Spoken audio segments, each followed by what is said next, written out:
Good morning to everyone. ये थोड़ा सा वीडियो जो है उन स्टूडेंट्स के रहने वाला है जो आने वाले एग्ज़ाम में जैसे 2026 में जो टेक्नीशियन ग्रेड 1 की वैकेंसी आई है उसके लिए जेन्युइन प्रिपरेशन करना चाहते हैं। और ये कोई पेड वीडियो होने वाली नहीं है और ना ही मैं किसी टीचर को जो है प्रेफरेंस दे के आपको बताऊंगा। आपके लिए रियल 3 से 4 महीने में डेडिकेशन के साथ अगर 2 ही 3 महीने अच्छे से इसको कर लीजिएगा देन आपके टेक्नीशियन ग्रेड 1 में 2026 में सिलेक्ट होने के पूरे चांसेस है। भाई मैं पूरे कह रहा हूँ, ठीक है। ये ना ही मैं किसी के मतलब टीचर हूँ कि मैं खुद पढ़ाता हूँ कि मैं ये कह रहा हूँ कि मेरा कोर्स ले लीजिए या किसी और चीज़ों के बारे में। मैं जो कुछ चीज़ें बता रहा हूँ जो मेरा अनुभव रहा है, इस बार मेरे टेक्नीशियन में 73.34 मार्क्स थे, जो कि मेरा जो लॉजिक बनता है कि मैंने कितने स्कोर किए, हो सकता है 2-4-5 नंबर कम ही लिए, सिलेक्शन मुश्किल है इस बार। बट मेरा क्या तरीका था और क्या बेस्ट अप्रोच हो सकता था आने वाले टाइम के लिए, या आप लोग किस तरीके से प्रिपरेशन कर लें उसके लिए, ठीक है। ये वीडियो होने वाली है तो ये जेन्युइन है भाई, कोई वो है नहीं कि मैं आपको कोई वो करके बता रहा हूँ, ठीक है।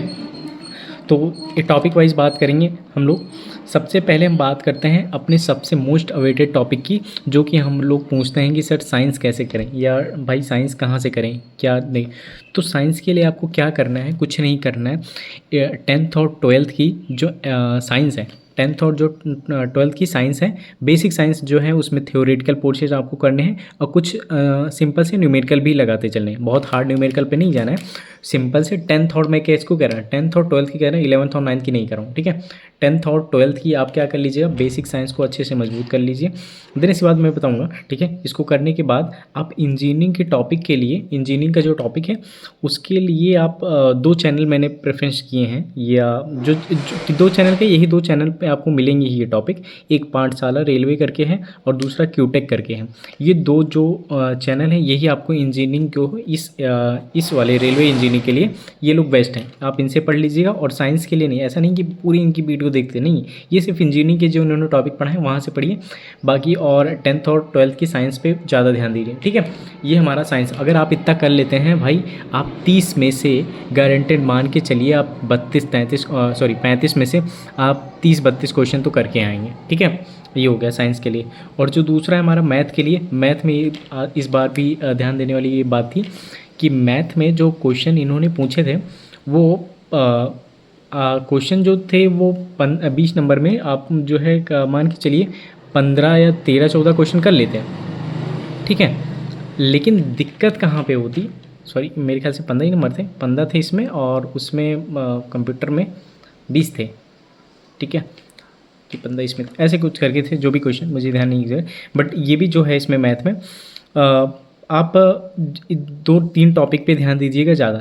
एक तो प्रोबेबिलिटी के क्वेश्चन पे और दूसरा सेट्स के क्वेश्चन पे। अगर आपने बेस, क्योंकि जो भाई परसेंटेज होता है, प्रॉफिट लॉस होता है, अगर ये सब क्वेश्चन पूछेगा भी तो आप कर ले जाएंगे, ठीक है।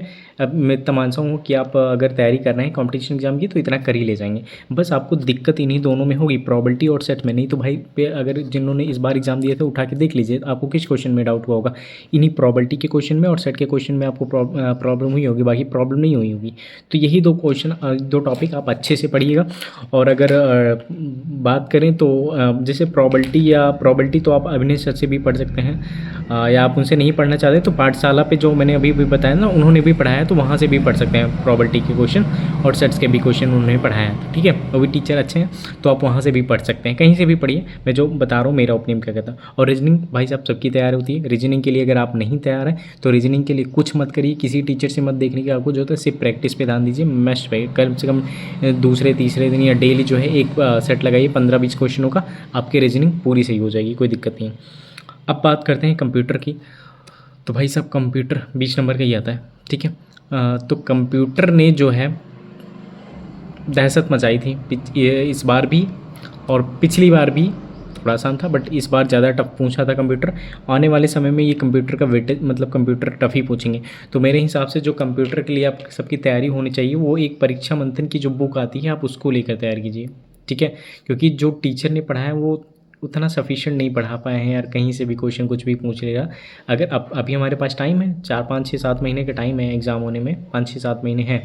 तो अगर आप परीक्षा मंथन की इस बुक से तैयारी कर लेते हैं तो मान के चलिए आपके लगभग 90 इसमें जो क्वेश्चन आने वाले हैं पूरे मिल जाएंगे। एक आध क्वेश्चन की नहीं बात कर रहा हूँ, लगभग क्वेश्चन आपके मिल जाएंगे। तो ये थे हमारे टॉपिक डिस्कशन जो मैंने आज किया। तो एक बार समरी रिवाइज कर देते हैं कि साइंस कहाँ से करनी है आपको। 10th और 12th की साइंस करनी है। मेनली आप 9th की देख सकते हैं, छोटे छोटे टॉपिक, लेकिन उतना आपको आता होगा आई थिंक, ठीक है। नहीं भी आता हो लेकिन 10th और 12th की जरूर साइंस अपने पढ़ाइएगा।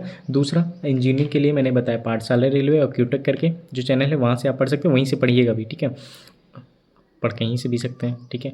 और उसके बाद जो है मैथ के लिए मैंने बताया, मैथ के लिए सिर्फ आपको 2 टॉपिक मेन पे ध्यान देने, एक तो प्रोबेबिलिटी वाले पे और दूसरा सेट्स वाले पे। तो दोनों क्वेश्चन अच्छे नंबर के, दोनों क्वेश्चन का 2-2 3-3 मतलब प्रोबेबिलिटी से 3 क्वेश्चन था इस बार भी, ठीक है, या 2 या 3 क्वेश्चन थे, और सेट से भी 1-2 क्वेश्चन थे। तो कुल मिला के यही 2 टॉपिक आपके 5-6 नंबर ले जाते हैं मैथ में। तो इनको तैयार करिए। रीजनिंग के लिए आप सिर्फ प्रैक्टिस करिए और पूछिए, कोई दिक्कत नहीं। कंप्यूटर के लिए मैंने बताया परीक्षा मंथन की बुक ले लीजिए, वो ज़्यादा बेस्ट है भाई साहब, अभी टाइम है, पूरा बेस्ट है। अगर आप कहीं वीडियो देखते हैं तो पूरा आपको ऐसा नहीं है कि पूरा कहीं पे मिल जाएगा, तो आपको टॉपिक वाइज सर्च करके उसको सारे टॉपिक को देखने पड़ेंगे, नोट्स बनाने पड़ेंगे, तो ठीक है, जैसा आपको ठीक लगे। लेकिन मैंने बता दिया मेरे अकॉर्डिंग तो ये बुक ज़्यादा बेटर है।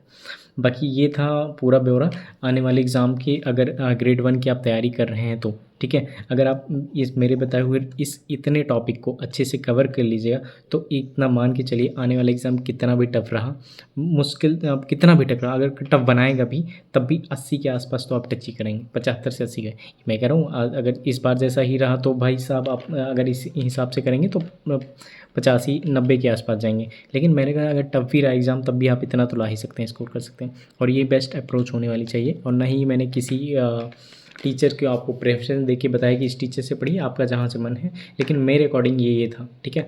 बाकी और कोई दिक्कत हो, अगर आपको कोई सवाल हो कि ये मतलब कि कुछ पूछना चाहते हो तो देन कमेंट करिएगा, मैं ज़रूर रिप्लाई करूँगा, ठीक है। Thank you, best of luck मेरी तैयारी के लिए।